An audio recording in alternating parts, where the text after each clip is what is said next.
മൂവാറ്റുപുഴയിൽ കോടികളുടെ സ്കൂട്ടർ തട്ടിപ്പിൽ പിടിയിലായ പ്രതി അനന്തു കൃഷ്ണൻ പോലീസ് സ്റ്റേഷനിലിരുന്നു പരാതിക്കാർക്ക് ശബ്ദ സന്ദേശം അയച്ചു.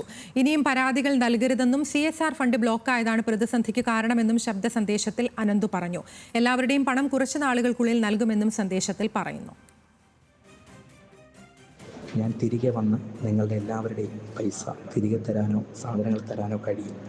എനിക്ക് CSR ഫണ്ടുകൾ കളക്ട് ചെയ്യാൻ കഴിയുന്ന സാഹചര്യങ്ങൾ എൻ്റെ കയ്യിലുണ്ട് എന്ന് ഞാൻ നീക്കിക്കൊണ്ടിരിക്കുകയാണ്. പക്ഷേ അതില്ല എന്ന് ആക്ഷേപിച്ചുകൊണ്ട് നടന്നില്ലെങ്കിലോ എന്ന് കരുതി ഇപ്പം റോൾ ചെയ്യപ്പെട്ടിട്ടുള്ള പൈസയുടെ കുറ്റം ആരോപിച്ചുകൊണ്ടാണ് ഈ വന്ന പരാതികളുടെ അടിസ്ഥാനത്തിൽ ചെയ്തിട്ടുള്ളത്.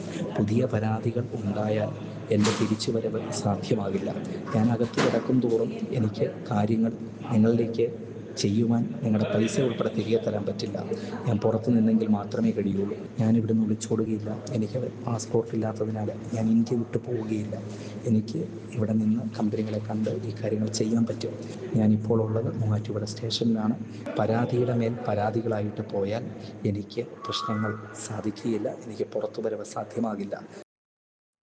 അതേസമയം തട്ടിപ്പിനിരയായ കൂടുതൽ പേർ രംഗത്തെത്തിയതോടെ കൂടുതൽ കേസുകൾ രജിസ്റ്റർ ചെയ്യാൻ ഒരുങ്ങുകയാണ് പോലീസ്. സഹിൻ ആന്റണിയുടെ വിശദാംശങ്ങളുമായി. സഹിൻ, വലിയ തട്ടിപ്പിന്റെ വിവരങ്ങളാണ് പുറത്തു വന്നത്.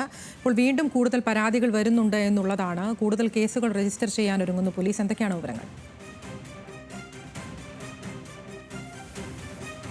അതിന് സൂചിപ്പിച്ചതുപോലെ തന്നെ ഇത് വലിയൊരു തട്ടിപ്പ് തന്നെയാണ്. CSR ഫണ്ട് ഉപയോഗപ്പെടുത്തിക്കൊണ്ട് പകുതി വിലയ്ക്ക് സ്കൂട്ടർ, ഫ്രിഡ്ജ്, ഗൃഹോപകരണങ്ങളെല്ലാം നൽകാമെന്ന് വാഗ്ദാനം ചെയ്തായിരുന്നു തട്ടിപ്പ്. 2022 മുതൽ ഇയാൾ ഈ തട്ടിപ്പ് നടത്തുകയാണ്. സംസ്ഥാനത്തെ ചില BJP നേതാക്കളെ മുൻനിർത്തിക്കൊണ്ടായിരുന്നു ഈ ഒരു തട്ടിപ്പ് നടത്തിയത് എന്നുള്ള ഒരു അന്വേഷണമാണ്, അല്ലെങ്കിൽ അത്തരത്തിലുള്ള ഒരു വിവരമാണ് അന്വേഷണത്തിനൊടുവിൽ പുറത്തു വരുന്നത്. എന്തായാലും BJP നേതാക്കളുടെ പങ്ക് ഏതെങ്കിലും തരത്തിൽ ഇതിലുണ്ടോ എന്നുള്ളത് കൂടി പോലീസ് പരിശോധിക്കുന്നുണ്ട്.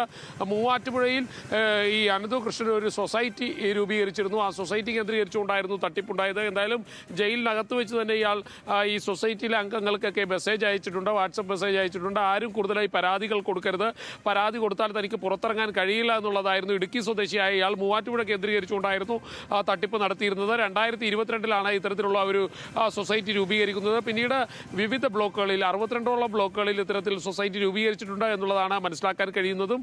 BJP നേതാക്കളുടെ പടമെല്ലാം വെച്ചുകൊണ്ടായിരുന്നു ആദ്യഘട്ടത്തിൽ സ്കൂട്ടറൊക്കെ വിതരണം ചെയ്തുകൊണ്ടിരുന്നത്. ചില BJP നേതാക്കൾ ഇയാൾ വിതരണം ചെയ്ത സ്കൂട്ടർ മേളയിൽ പങ്കെടുത്തിട്ടുമുണ്ട്. അക്കാര്യമെല്ലാം പോലീസ് പരിശോധിച്ചുകൊണ്ടിരിക്കുകയാണ്. അവർക്ക് ഏതെങ്കിലും തരത്തിൽ ഇതിൽ ബന്ധമുണ്ടോ എന്നുള്ളതാണ് പോലീസ് പരിശോധിക്കുന്നത്. ഒപ്പം തന്നെ CSR ഫണ്ട്, വലിയ കമ്പനികളുടെ CSR ഫണ്ട് ഉപയോഗപ്പെടുത്തിയാണ് ഈ സ്കൂട്ടറും ഗൃഹോപകരണങ്ങളും എല്ലാം നൽകുന്നത് എന്നുള്ളതായിരുന്നു ഇയാളുടെ വാഗ്ദാനം.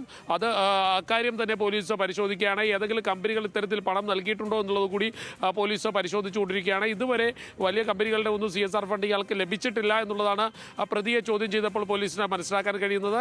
ഇതിനിടയിലാണ് പ്രതി പോലീസ് സ്റ്റേഷനിൽ നിന്നും വാട്സപ്പിൽ ഒരു സന്ദേശം കൂടി അയച്ചിരിക്കുന്നത്. ആതിര. ശരി, സഹിൻ ആന്റണിയാണ് വിശദാംശങ്ങൾ നൽകിയത് കൊച്ചിയിൽ നിന്ന്.